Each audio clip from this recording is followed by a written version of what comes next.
paperless, so excuse me while I navigate this phone. So first I would like to invite Pavitra, the founder and managing director of Vindhya Infomedia Private Limited from Bangalore, India. So if you can get up.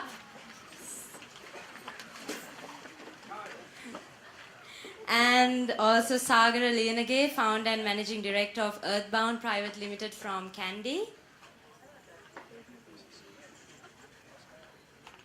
Maheshika Mendes, director of Rainbow Institute, Colombo.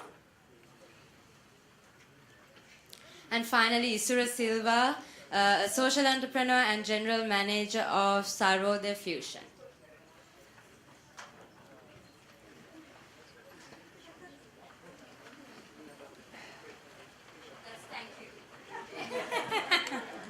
Right. So, Pavitra taught me those two very quick things to do from sign language. So, our topic is on the role of social enterprises in social inclusion, women and youth economic empowerment. And with the permission of my panelists, we have decided to really, from the very start, assume that the role of social enterprises is to promote social inclusion. So we are not going to get into how some of the success stories here have actually included the marginalized and vulnerable portions of our society, but we will go on to see what are the challenges they have faced in doing so, or in running sustainable businesses and organizations. So we have limited time, so I'm not going to take much time. I will sit on the chair. So, like I said, we are going to keep this session very practical because what we really see, and when, in our previous discussion, we feel like there's a lot that this entire panel has to share, and we will have very short interventions at the very start and break out for questions. So then this becomes a discussion as opposed to a presentation. So starting with Pavitra, who is the founder of Vindhya, which is a BPO organization in Bangalore with a mission of bringing business and philanthropy together for a successful cause. They are India's first and only, and arguably the world's first and only for-profit organization whose 1,400 employee base is comprised of persons who are physically challenged, with hearing impairment, socially disadvantaged women, and border cases of autistic persons. And I think it's really an honor to have you on stage because she started this initiative when she was just 22 years old. So if we can do the clap again, that will be really awesome. She really deserves it. So Pavitra, I think while you are sharing your experiences with the audience, coming from a for-profit social enterprise background myself, I'm really curious to know, especially when initiatives to support these kinds of communities are usually registered as NGO and charities, what made you opt for a for-profit legal registration? And if you can also share some insights with the audience to kind of dispel the common theory that business cannot possibly be doing anything good in society. I would like you to share your experience along these lines.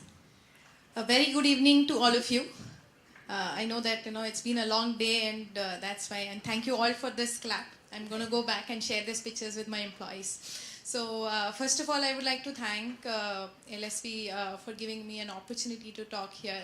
To talk about Vindhya, we are an organization which started in 2006 when disability was not being taken really into the mainstream. It was then we initiated this discussion of bringing disability into mainstream. So when we looked around, there were hardly any companies which was doing, and we decided, why don't we change the rules of the game, and why should we always relate a person with disability with weaving a chair or doing an art, and why not? I mean, the entire world is dreaming about IT.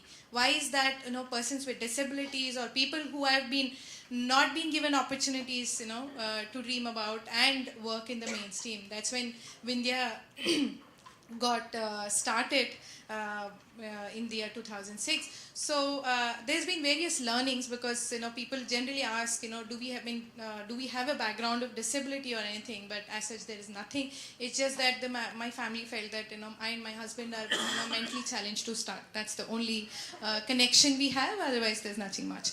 So this entire journey has been really beautiful in the last 10 years. So I would like to share some of the stories so that you can all relate to what disability is. And because the idea of being here is one is that there's an organization which has started with a profitable cause, profitable venture with a social cause, and it is still alive and making profits and scaling. So this is something I want to share. And also the moment disability comes, people always have a question mark. Will people deliver? Can they do it? They can't see how will they type? They don't have hands. Do you think they can really work? So these are various different questions which get asked. When you think about Vindhya.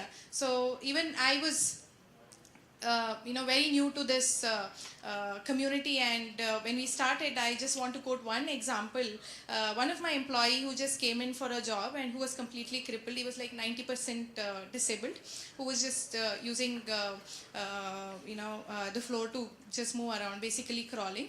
And this guy, we had our office in first floor, and I was when the moment I looked at him, I was really panicking, and I said, I'm very sorry, I have my office in first floor. But this guy said, madam, I think the interview is for me and not for you. Why are you panicking? And I just told him, no, we don't have a lift and all those things. I said, ma'am, I've heard all these things for a very long time, and I'm 21 years old. So for the last 10 years, I've been hearing this. So let's move forward. Then I was still not convinced, but he said, madam, where's your office? So I said, it's in first floor. Then we decided, we will have a race. It is literally, an incident which happened. We'll have a race together to the first floor. And I said, there are 15 stairs, and we both of us will, climb it together. And we did this. He entered my office and he took the chair and he sat down, madam, interview. I said, you're hired because you taught me attitude is the most important in life, to live or to prove the world that, people with anything can do everything. So that's something I want to share, and I would like to take more questions, and in the interest of time, but offline also, there's a lot of questions I can answer. Thank you very much.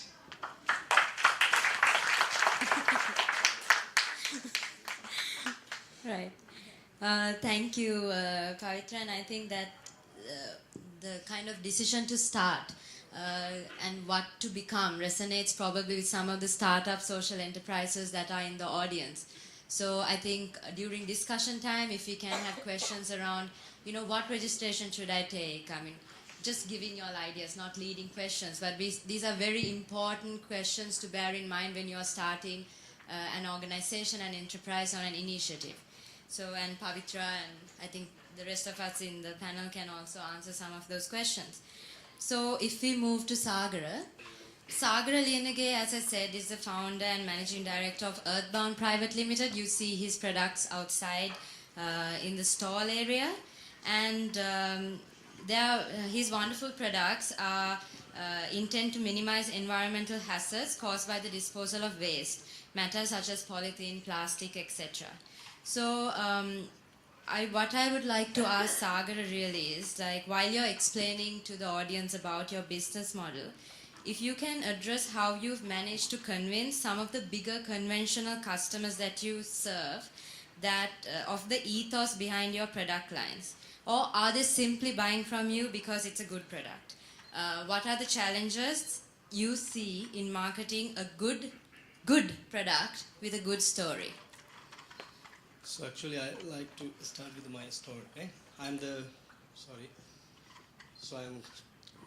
it's okay. I'm using the both language. Sorry. What about Dr. Amanda? You good? Yeah, yeah. You good?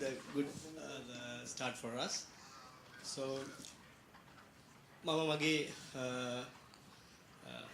පටන් ගන්න මම ගැන කියලා. මම හිතන්නේ මම good example එකක් අපි දවසේ අද ඔක්කොලම කතා කරපු දේවලුත් එක්ක මම මගේ ජීවිතේ පටන් ගත්තේ අවුරුදු 10කට කලින් 2006 Earthbound Creations පටන් ගන්නකොට මම බොහොම දුප්පත් පවුලක කෙනෙක් මට තිබුණ පළවෙනි චැලෙන්ජ් එක තමයි මගේ දුප්පත්කම. මම හිටියේ මගේ අපි 4 දෙනා පුංචි ගෙදරක එක කාමරයක වහලට පොල්ලතු වහලා තිබුණ පුංචි ගයක්. මම ඉස්කෝලේ ගියේ මානව ධර්මාජ විද්‍යාලයේ නුවර තියෙන උසස්ම පාසලක්. අපේ ස්ලෝගන් එක තමයි අත්තහයි අත්තනෝ නාතෝ තමාට පිට තමාම. දුප්පත්කම හරහා මට තිබුණ එකම ප්‍රශ්නෙට විසඳුම මට පිට වෙන එක. මගේ ගමන පටන් ගත්තේ කැමරාවත් එක්ක. මම ෆොටෝග්‍රැෆර් කෙනෙක්. මට කැමරාවක් ගන්න ඕන වුණා. මම ඉස්කෝලේ යන කාලේ ෆොටෝග්‍රැෆි ඉගෙන ගත්තා. මගේ අම්මගේ මාලේ විකුණලා මම මගේ පළවෙනි කැමරාව ගත්තා. ෆිල්ම් කැමරා එකක්.